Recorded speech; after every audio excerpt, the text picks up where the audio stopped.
Bonjour à toutes et à tous et bienvenue au monde magique des symboles et traditions païennes. Nous allons aujourd'hui nous pencher sur une très grande fête annuelle, celle de Noël. C'est une fête emplie de mysticisme et de spiritualité. Si ce n'était pas en raison de l'hystérie moderne générée par notre société de consommation à outrance, cette fête aurait très probablement conservé son caractère mystique originel. Ceci dit, elle reste malgré tout une des célébrations majeures de notre calendrier actuel. Par trop souvent encore, on nous présente la fête de Noël comme étant le souvenir de la naissance de Jésus-Christ. Ce sémite de la tradition biblique serait né le 25 décembre, raison pour laquelle serait fêté Noël de nos jours. Or, rien n'est plus faux, car personne ne sait en fait quand serait né le Nazaréen, et c'était déjà ainsi dans l'Antiquité. Ce n'est qu'au IVe siècle que fut décidé par un concile du Vatican la date supposée de la naissance de Yeshua ben Joseph, véritable nom sémite, de Jésus-Christ. Cette fête fut fixée au 25 décembre car cette date correspondait à une importante célébration païenne que les chrétiens n'arrivaient pas à faire disparaître malgré leurs nombreux interdits. Ils pensaient ainsi récupérer les païens en les convertissant sournoisement par cette ruse. Il faut le clamer haut et fort, quitte à blesser certains puristes, qu'il n'y a rien de chrétien dans cette fête de Noël, et, comme nous allons le voir, tout y est d'origine païenne. Noël est en réalité une fête qui s'étend sur une vaste période qui dure dans certains cas tout un mois.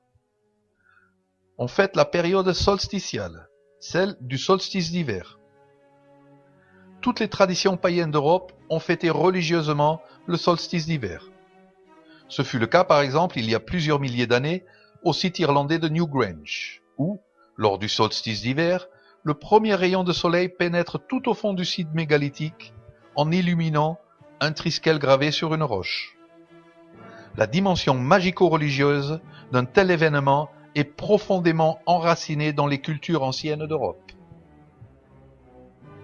Les traditions païennes célébraient au moment de l'équinoxe de printemps l'union mystique et sexuelle entre le ciel père et la terre mère, union qui donne le jour à l'enfant soleil 9 mois plus tard, date qui correspond justement au solstice d'hiver.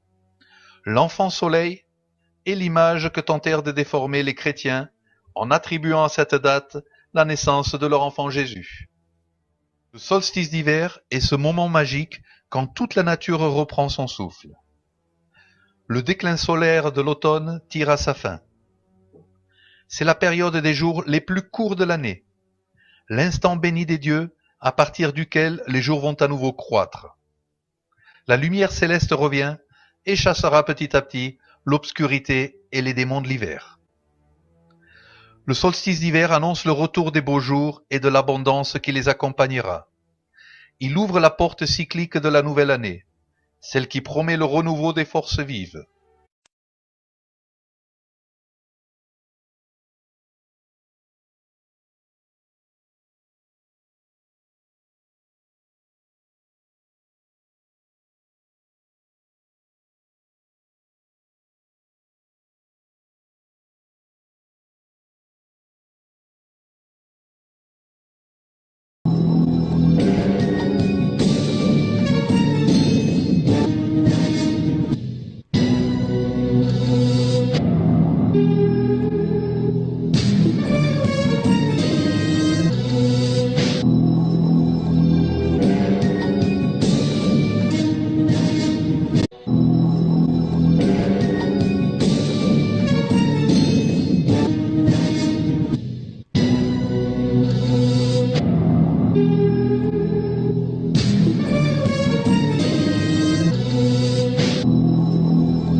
La lumière céleste revient et chassera petit à petit l'obscurité et les démons de l'hiver. Le solstice d'hiver annonce le retour des beaux jours et de l'abondance qui les accompagnera. Il ouvre la porte cyclique de la nouvelle année, celle qui promet le renouveau des forces vives. C'est aussi une période de méditation et de recueillement, celle pendant laquelle on honore le souvenir des ancêtres et des lignées de sang. Pour bien comprendre les racines païennes de Noël, nous allons étudier ici les deux grandes cultures qui influencèrent la fête de Noël. Celle de la tradition germano-nordique d'abord, et ensuite celle de la tradition romaine. Ce furent les deux composantes principales de notre Noël tel que nous le célébrons encore de nos jours. Une véritable coalition de l'Axe avant l'heure. Certains se sont peut-être déjà posé la question, mais comment se fait-il que Noël ait des symboles comme le sapin, le hou, le gui, la neige, Papa Noël et ses reines, autant d'éléments qui sont complètement inexistants en Israël, patrie de Jésus? Car point de sapin dans le désert proche oriental. Et la réponse est claire et évidente.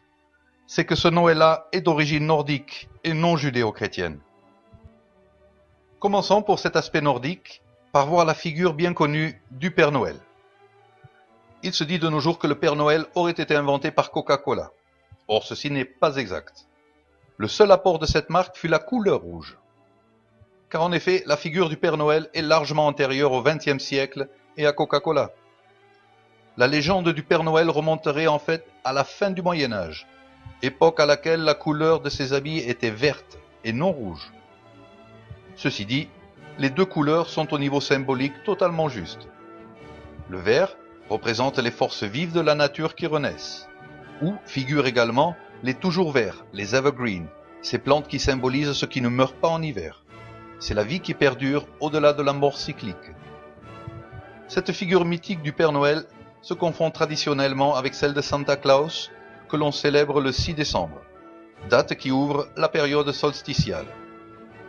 Mais ce Père Noël est lui-même antérieur au Moyen Âge, puisque ses origines remontent à l'époque païenne, au dieu germano-nordique Wotan Odin. Tout comme le Père Noël, le dieu Wotan Odin se présente comme un vieux sage, avec barbe blanche, qui distribue ses bienfaits pour le solstice d'hiver. La meilleure preuve est un des noms du dieu, celui de Jölnir, nom qui se traduit par celui de Noël, le Père de Noël. On est vraiment très proche du terme de Papa Noël. Ce nom relie clairement le dieu à la fête du solstice d'hiver. Dans les pays nordiques, la fête de Noël a conservé son nom païen originel, qui est celui de Yule, et chez les anglo-saxons, Yule. Son nom vient du norrois Jöl, et signifierait la roue. Il s'agit ici bien sûr de la roue du temps, la roue solaire qui symbolise les cycles naturels, et dont l'axe vertical indique les solstices, ce moment magique de la renaissance des forces lumineuses. Dans la tradition nordique, Noël était associé au Ragnarök, à cet épisode mythologique pendant lequel les forces divines de l'ordre s'affrontent aux forces primitives du chaos. Pendant le Ragnarök, les forces divines meurent puis renaissent, tout comme le soleil meurt puis renaît après le solstice. Le dieu Balder est ici la figure divine clé, qui nous renvoie au solstice d'hiver, car il est le dieu de la lumière céleste, celui qui fut tué par une flèche de Guy, par son frère aveugle, puis qui revient du monde des morts. Là encore, nous avons tout le symbolisme du solstice d'hiver, avec la mort et la renaissance du soleil, le frère aveugle Höder symbolisant ici l'obscurité des forces du chaos et de l'automne. Pour les païens germano-nordiques, Noël était également le moment des 12 nuits sacrées. 12 nuits pendant lesquelles on se souvenait de l'année écoulée, un moment de recueillement donc. On dit que pour chaque nuit, on commémorait un mois en particulier. La veille de Noël, on célébrait la Modranit, la nuit des mères.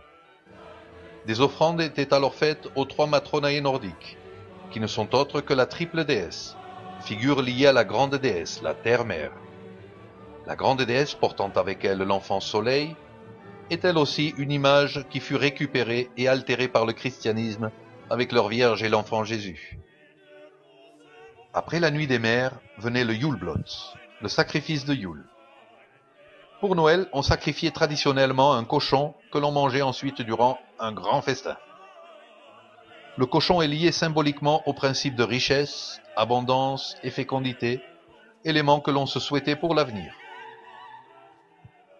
Contrairement au délire malsain des juifs et des musulmans, le cochon représente pour les païens européens un animal sacré, que l'on sacrifiait pour les grandes occasions.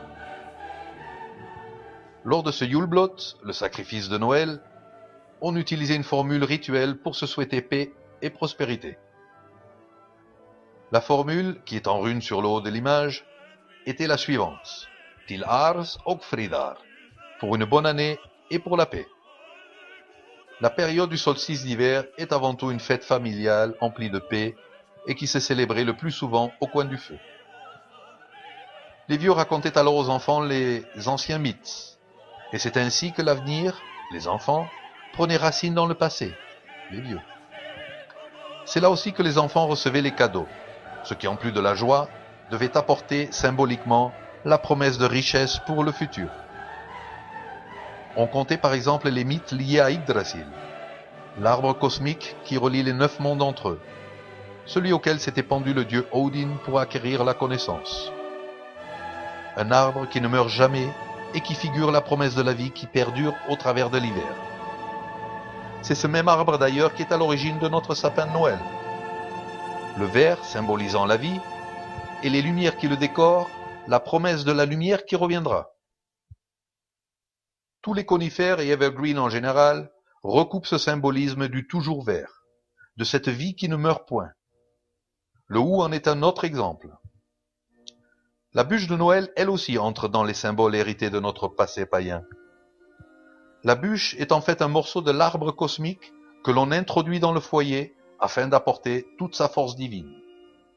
Le feu qui la consume représente les forces du chaos emprisonnées par les puissances solaires. C'est le feu libérateur du solstice d'hiver.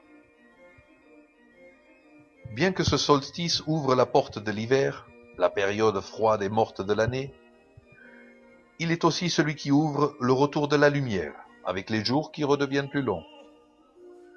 Le symbole même du flocon de neige rappelle de manière étrange le graphisme d'une rune liée construite à partir de rune Aldis, la rune de la protection.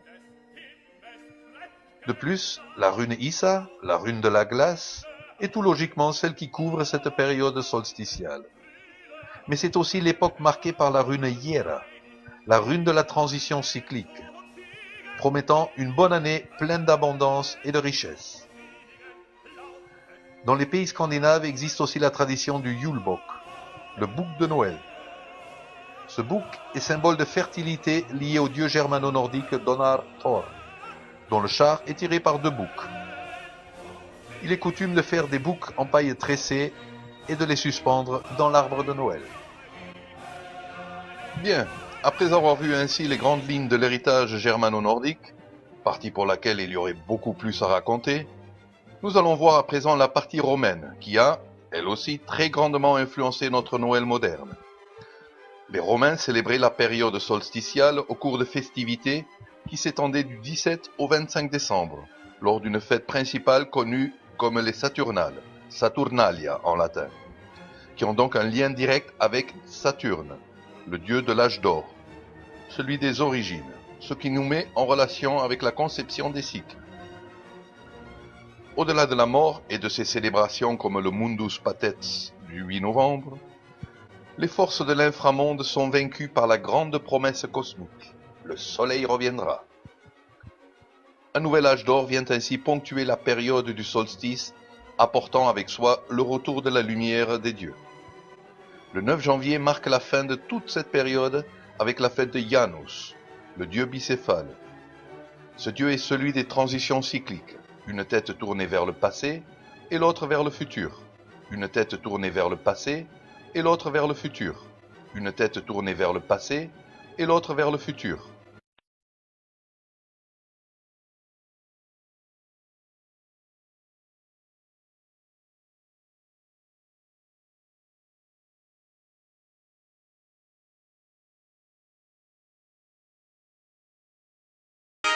Une tête tournée vers le passé et l'autre vers le futur. La clé qu'il porte est celle qui ouvre les portes de l'année. Il donna son nom d'ailleurs au mois de janvier, Janus Januarius. Le premier jour des Saturnales, le 17 décembre, avait lieu un sacrifice de nourriture et de boissons en l'honneur du dieu Saturne, ainsi qu'un grand banquet public. Les écoles et les administrations étaient fermées, aucune campagne militaire n'était entreprise, les armes se taisaient et on ne procédait à aucun jugement. C'était un jour de repos pour tout le monde et de paix. Les rites publics du 17 décembre étaient suivis les 18 et 19 par des rites privés. Ces rites domestiques se tenaient dans les foyers.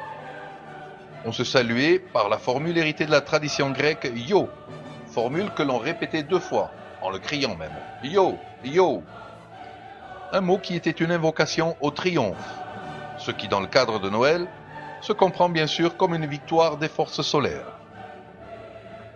On sacrifiait aux dieux tutélaires, ainsi qu'aux pénates, les esprits protecteurs du foyer. Il était coutume de sacrifier un cochon comme symbole de fertilité et de richesse. De grands banquets se tenaient alors pendant lesquels on buvait et mangeait à foison. Pendant ces 2 jours, toute hiérarchie était supprimée. Les esclaves festoyaient avec les maîtres et se permettaient certaines libertés comme la mise en scène théâtrale et burlesque des maîtres. C'est une époque de libre expression pour tout le monde. Il règne un véritable esprit de fraternité, l'esprit de Noël. Le 19 décembre se célébrait également une fête en l'honneur de la déesse Ops, la déesse de l'abondance et de la richesse. Cette divinité donna d'ailleurs son nom au mot moderne opulence. C'est aussi la période pendant laquelle se célébrait la coutume du roi des Saturnales. Un maître de cérémonie était alors désigné par tirage au sort, et dans l'allégresse générale, il donnait aux convives des ordres défiant les normes habituelles de la société. Ces ordres, basés sur la dérision, étaient du genre « chante tout nu » ou encore « jetez-le dans l'eau froide », tout nu de préférence. Cette atmosphère de dérision, tout comme celle du chaos institutionnel des esclaves et de leurs maîtres, avait pour fonction de faire revivre le chaos cosmique qui précède le solstice d'hiver. Ce sont les derniers soubresauts des forces obscures de l'automne. Le 21 décembre se tenait la fête de Divalia, en l'honneur de la déesse Angerona, celle qui libérait des peines et des souffrances. On lui faisait des offrandes pour obtenir joie et plaisir. Elle permettait de donner la force nécessaire pour affronter la nouvelle période cyclique. Dans la conception indo-européenne, elle est la déesse qui redonne le souffle vital aux divinités uraniennes, afin de vaincre le chaos de l'inframonde. La statue la représentait avec un doigt sur la bouche, comme pour imposer le silence. Chut. C'est le silence qui doit accompagner les forces solaires pendant et après la Renaissance, chose que l'on retrouve dans la tradition germano-nordique avec Vidar, le dieu silencieux qui vient après le Ragnarok. Le 23 décembre était le jour de Sigillaria, le jour des cadeaux. C'était un acte religieux plein de joie et d'allégresse, loin des excès modernes de notre société de consommation. Le cadeau était un sacrifice pour l'autre, un échange basé sur le don mutuel, tissant ainsi des liens d'amour, d'amitié ou de sang. Tout comme la rune germano-nordique Gebo, tout ceci repose sur le principe « il faut donner pour recevoir ». Les cadeaux étaient de nature très diverse. Les enfants recevaient en général des jouets. Ils étaient accompagnés de quelques mots ou encore d'un poème. Et enfin, le 25 décembre, se célébrait le Dies Natalis Solis Invicti, la naissance du soleil invaincu. Le nom même de la fête explique tout le sens de cette période magique dédiée aux forces solaires. On rendait culte à l'astre roi, au soleil, qui renaissait alors comme l'enfant soleil. Dans la dernière phase païenne de l'ancienne Rome, est venu se greffer sur le culte du soleil invaincu, le culte du dieu solaire Mitra. On allumait dans les foyers des bougies dont les flammes symbolisaient le retour du soleil et de son feu vital. La lumière, jusque-là emprisonnée, va enfin se libérer pour revenir dans toute sa gloire.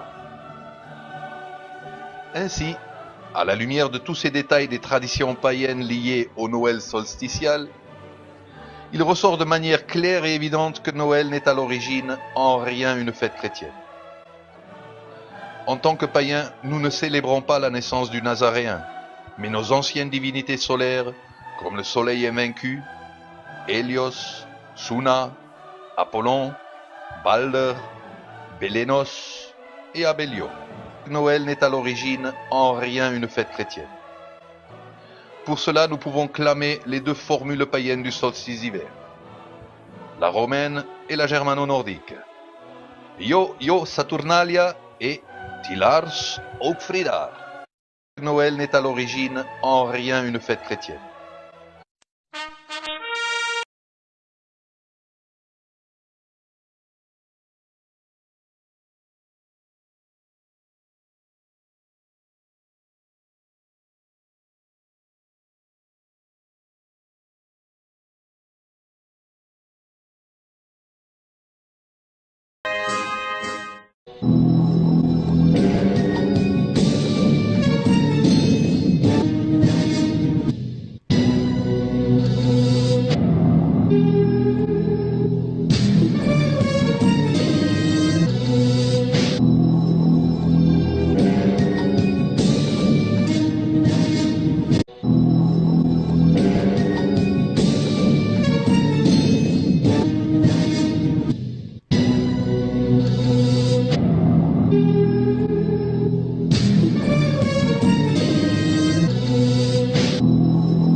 Jésus-Christ TV,